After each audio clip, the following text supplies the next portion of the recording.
हमारे गांव में वृंदावन से ऋतिक भार्गव जी भागवत कथा करने के लिए पधारे हैं। ये भगवान की ही कृपा है कि भगवान ने हमारे यहाँ से भागवत कथा कराने के लिए महाराज जी भेजे हैं, क्योंकि हमारे गांव में अब तक भागवत कथा नहीं हुई थी। राधे राधे सभी को।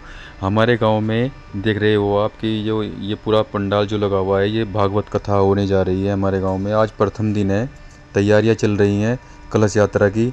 ये पूरा सेटअप जो लगा है हमारे ही मंदिर के पास में, जो एक घेर है बड़ा सा, तो उस घेर में ये पूरा पंडाल लगा है और पूरी तैयारियां चल रही हैं। हम भी आज हुई हैं क्योंकि आज संडे का दिन है, तो पूरी तैयारियां महाराज जी के साथ में पूरी तैयारियां करा रहे हैं। जो कथावाचक हैं बहुत ही मधुर वाणी है, बहुत ही। और ये जो पुष्पेंद्र जी त्यागी जी हैं, इनके घेर में ये सब कुछ सेटअप लगा हुआ है। हमारा परिवार काफ़ी दिन से ये सोच रहा था कि पूरे परिवार हम वृंदावन जाएं, प्रेमानंद जी के पास जाएं, उनके दर्शन करें। लेकिन उससे पहले हमारे गांव में, या तो भगवान की कृपा समझो, प्रेमानंद जी की कृपा समझो, कि हमारे गांव में भागवत कथा होने जा रही है। उसके बाद फिर हम जल्दी प्रोग्राम बनाने की कोशिश कर रहे हैं कि हम वृंदावन जाएं और प्रेमानंद जी के दर्शन करें, पूरे वृंदावन की परिक्रमा करें। तो हमारा पूरा जो फोकस था वो जाने का था, लेकिन ये देखो कितनी बड़ी कृपा हुई कि मेरे बड़े भाई रुड़की से आए भाभी जी, उन्हीं के हाथों से शुरुआत जो हुई है कथा की, उन्हीं के हाथों से हुई है। कलश यात्रा भी वही करेंगे और जो जजमान बनेंगे शुरू के दिन, वो भी वही बनेंगे, भैया और भाभी ही। तो फिर आज से जो है कथा प्रारंभ हो जाएगी 7 दिन की। 7 दिन पूरा आनंद गांव वाले उठाएंगे कथा का। और जो हमारे भार्गव जी हैं, उनके मुखारबिंद से 9 तारीख को कथा प्रारंभ हुई है। उससे एक दिन पहले पूरे गांव में इन्होंने जो है अक्षत वितरण करे और न्योता दिया सबको कथा में आने का, पूरे परिवार सहित।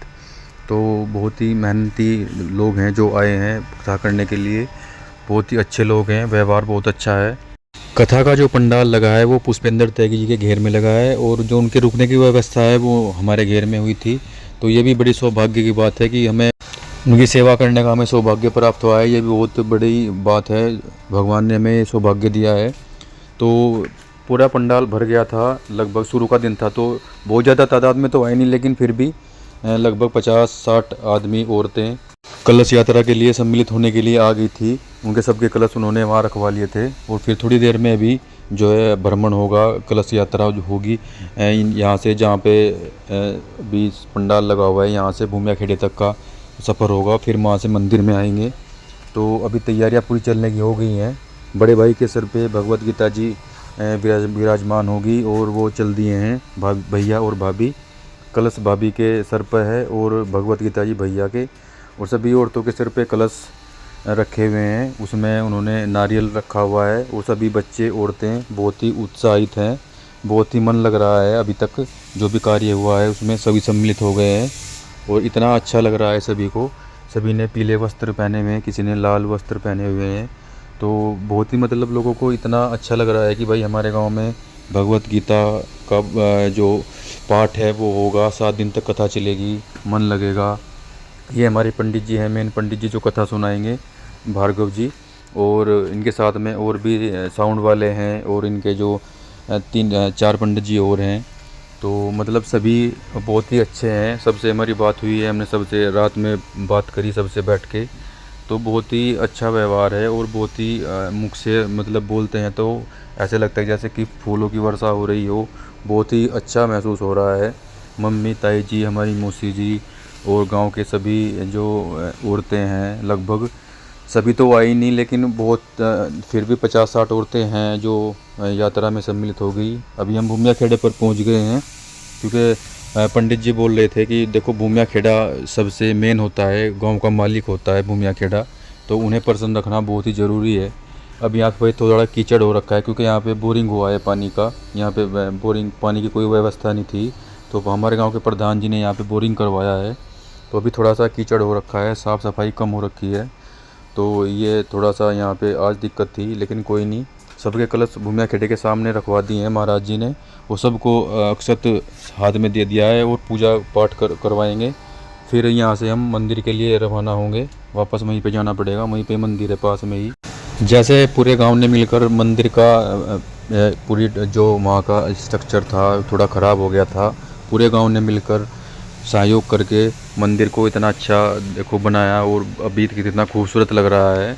तो अब भी ऐसे भूमिया खेड़े को भी पूरे गांव को मिलकर ऐसा ही करना होगा, क्योंकि गहराई में चले गए हैं भूमिया खेड़े हमारे।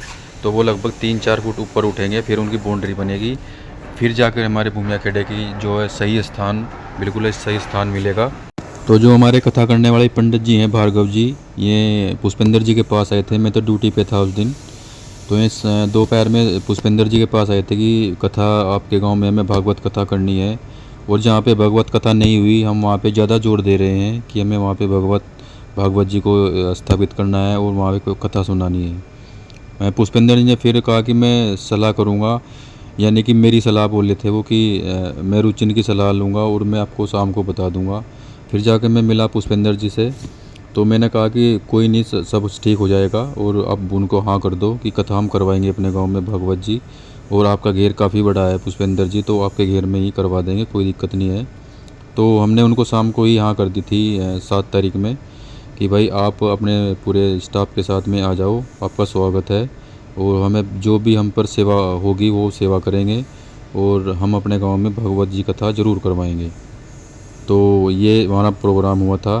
फिर तो ये अभी हम भूमिया से चल दिए हैं मंदिर की तरफ। मंदिर में जाके फिर सभी को पूजा करनी है।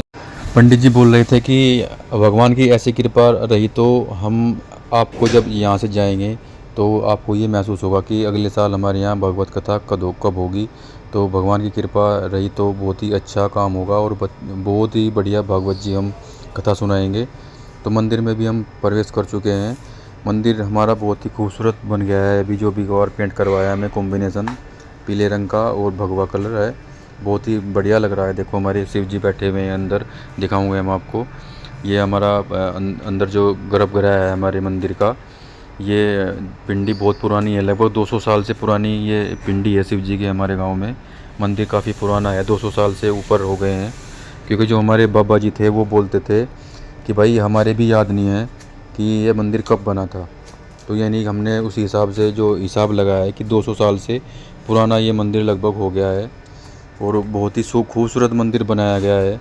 कोई हमारे गांव में थे, बढ़ई थे दो, उन्होंने ये बनवाया था। अब तो गांव में रहते नहीं, कहीं बाहर पे वो रहते हैं, तो मतलब उन्होंने ये मंदिर बनवाया था। तो उनकी बहुत कृपा रही हमारे गांव पे, और उन पे भी भगवान कृपा बनाए रखे। तो पूरी परिक्रमा अभी मंदिर की चल रही है। महाराज जी ने 5 बार परिक्रमा करवाई सभी की मंदिर की, और फिर पूजा करके फिर कह रहे थे कि फिर चलेंगे वहीं पे जहाँ पे भगवत जी स्थापित होंगी फाइनली 7 दिन के लिए। और फिर शनिवार को जो आखिरी दिन होगा उसमें हवन होगा।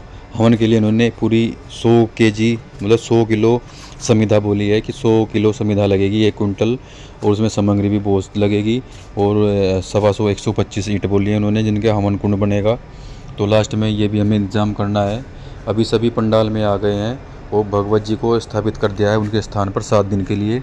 अब भगवत जी 7 दिन के लिए भागवत जी अपने स्थान पर विराजमान हो गई हैं।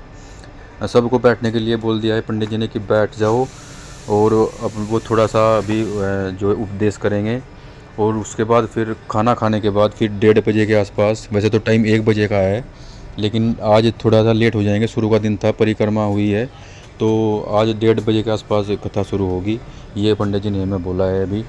और उसमें जो है पूरा सभी औरतें जो हैं समझ गई हैं, उन्हें समझा दिया है कि भाई सबको डेली आना है और अपने साथ में सबको लेकर आना है।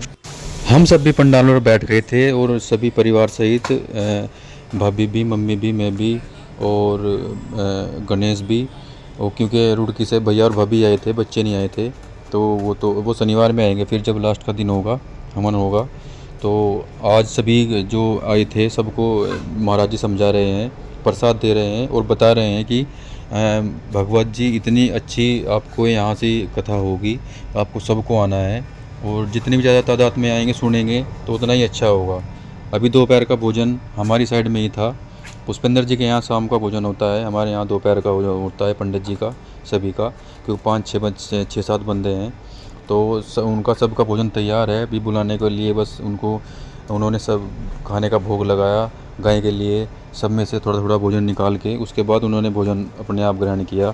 क्योंकि देखो ये पंडित जी होते हैं सब, इनका सभी का ये होता है कि भाई खाने से पहले गौ माता के लिए भोजन निकालते हैं एक थाली में, सभी ने निकाला और फिर उन्होंने अपने आप भोजन ग्रहण किया। भोजन करने के बाद फिर आया कथा का टाइम 1:30 बजे लगभग। तो सभी पंडाल में कथा सुनने के लिए आ गए। सभी प्रसाद लेकर आए थे क्योंकि महाराज जी ने बोला था कि सबको प्रसाद कुछ ना कुछ लेकर आना है अपने घर से, खाली हाथ नहीं आना है। चाहे फूल ही लेकर आएँ, प्रसाद नहीं लेकर आ सकते तो आप फूल लेकर आ सकते हैं, फल लेकर आ सकते हैं, कोई भी मिठाई लेकर आ सकते हैं जो आपके हाथों से प्रसाद चढ़ जाए वहाँ पे और फिर पूरे सबको वितरण हो जाए। तो मैंने आपको पूरे आज के पहले दिन कथा का मैंने आपको पूरा विवरण शुरू से लेकर कलश यात्रा से लेकर और पहले दिन की कथा का पूरा मैंने आपको सुनाया और बताया, दिखाया। तो 7 दिन तक कथा चलेगी। मैं रोज़ वो लोग डालूँगा रोज़ की कथा का, तो आपको देखना है और अपने घर बैठकर आनंद लेना है। और वीडियो अच्छी लग रही हो तो देखो सब्सक्राइब ज़रूर करना, लाइक शेयर ज़रूर करना, क्योंकि मैं आपको 7 दिन का जो है पूरा कथा का दिखाऊँगा लाइव। राधे राधे, जय श्री राम, हर हर